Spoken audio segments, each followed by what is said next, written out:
Hi. அதாவது இந்த video பார்த்திங்கன்னா லாஸ்ட் வீக் எடுத்த வீடியோ தான். ஒரு சில வீடியோஸ் இருந்தனால என்னால் அதை போட முடியல. சரி, ஓகே. அதாவது இப்போ நான் எங்கே போனேன்னா, என் பின்னாடி வீட்டு அக்கா வந்து கூப்பிட்டாங்க. என்னடான்னு பார்த்தா அவங்க வீட்டில் விளைஞ்ச பலாப்பழத்தை வந்து கட் பண்ணி கொடுத்தாங்க. அதாவது எங்களுக்குள்ளார எப்போதுமே பண்ணுற பரிமாற்றம் வந்து நடந்துக்கிட்டு தான் இருக்கும். எங்கள் வீட்டில் விளையிறது அவங்களுக்கு கொஞ்சம் கொடுப்போம், அவங்க வீட்டில் விளையிறது அவங்க எங்களுக்கு கொஞ்சம் கொடுப்பாங்க, அப்படி நடக்கும். ஸோ அந்த மாதிரி இன்றைக்கி அவங்க பலாமரத்தில் விளைஞ்ச பலாப்பழம் பார்த்திட்டிங்கன்னா கட் பண்ணி கொடுத்துருந்தாங்க. ஸோ அதை பார்த்தோன்னே எனக்கு பயங்கரமாக குஷி ஆகிடுச்சு. ஏன்னா எனக்கு பலாப்பழம் ரொம்ப ரொம்ப பிடிக்கும். இப்போ சீசன் வந்துருச்சு வேறையா. ஸோ நான் அந்த சீசன் வந்ததுலேருந்து பலாப்பழம் சாப்பிடல, இதுதான் ஃபர்ஸ்ட் டைம். ஸோ அதனால் ரொம்ப எக்ஸைட்டடாக இருந்தேன். ஸோ அதை கட் பண்ணி எடுக்கிறதெல்லாம் எனக்கு அந்தளவுக்கு ப்ராப்பராக தெரியாது. இருந்தாலும் நான் வந்து போன சீசன்லலாம் பலாப்பழம் முழுசாகவே வாங்கி கட் பண்ணி அந்த மாதிரி கொஞ்சம் 1, 2, 3 டைம் கட் பண்ணி ப்ராக்டிஸ் எடுத்தனால கொஞ்சம் ஓரளவுக்கு தெரிஞ்சு இப்போ கட் பண்ண ஆரம்பிச்சிட்டேன். ஓரளவுக்கு ஓகேவாக இருக்குது. ஸோ கைக்கு வந்து தேங்காய் எண்ணெய் போட்டுட்டு அதை கட் பண்ணி எடுத்துகிட்டு இருந்தேன். ஈஸியாகவே எல்லாமே வந்துருச்சு. ஸோ ஃபைனலாக எல்லாத்தையும் எடுத்து முடிச்சிட்டேன்.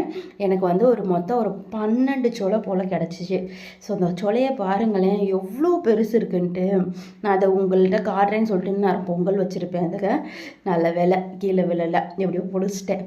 அப்புறம் அந்த சொலையை எடுத்து பார்க்கும்போதே அப்படியே சாப்பிட்ணுன்னு தோணுச்சு. ஸோ அப்புறம் ஒரு வாய் சாப்பிட்டா ஐயோ அப்படி தித்திப்பு வேறு லெவலில் இருந்துச்சு பழம்.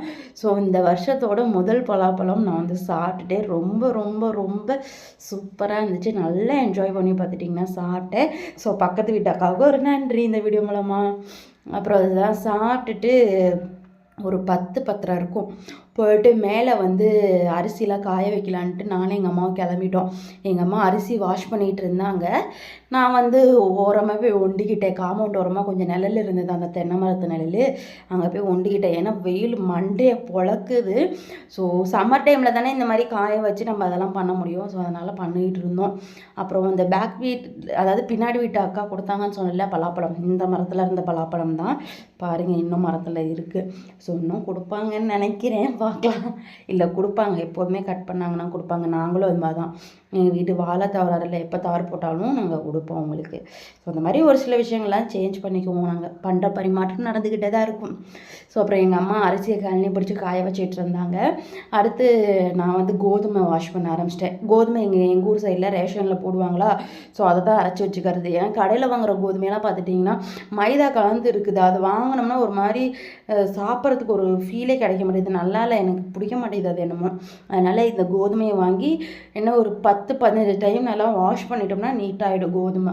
ஸோ அரிசி கோதுமையும் நல்லா வாஷ் பண்ணி காய வச்சுட்டு அப்புறம் அப்பா விட்டா போதுன்னு ஒடியாந்தாச்சு கீழே வந்துட்டு அப்புறம் ஒரு படம் பார்த்தேன். ஐயோ இந்த படம் பேர் என்னன்னே மறந்துட்டேனே. சதாமா என்னமோ தெரியல, சதாம் தான் நினைக்கிறேன்.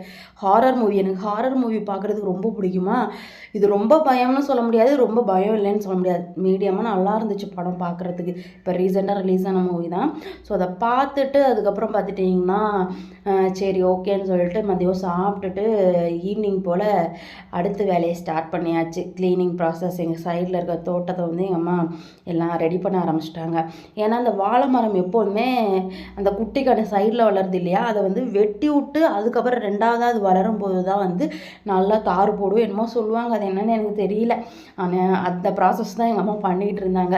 ஸோ அந்த வளர்ந்த வாழைக்கானெல்லாம் வெட்டி விட்டுட்டு அதையே அப்படியே அது அந்த வாழை மரத்துக்கு உரமாக எங்கள் அம்மா வெட்டி விட்டாங்க. ஏன்னு கேட்டால் இப்படி சொன்னாங்க, அது வந்து மக்கி அதுக்கு வந்து உரமாகிடும் அப்படின்னு சொல்லி சொன்னாங்களா. இது நல்ல ஐடியாவாக இருக்கே அப்படிங்கிற மாதிரி தான் எனக்கு ஃபீல் ஆனிச்சு. அப்புறம் எங்கள் அம்மா அதெல்லாம் ரெடி பண்ணிகிட்டு இருந்தாங்க. நானும் அப்படியே எங்கள் செடிகளுக்கெல்லாம் அப்புறம் தண்ணி விட ஆரம்பிச்சிட்டேன். ஏன்னா இப்போ சம்மர் டைம் இல்லையா, செடிகளுக்கு தண்ணி விட்டால் தான், ஏன்னா நம்மளுக்கு எந்த அளவுக்கு தண்ணி தேவைப்படுதோ அதே மாதிரி தான் அவங்களுக்கு தேவைப்படும் இல்லையா. ஸோ அதனால் அவங்களுக்கு 2-3 டைம் மாற்றி மாற்றி தண்ணி விட்டுட்டே இருந்தேன்.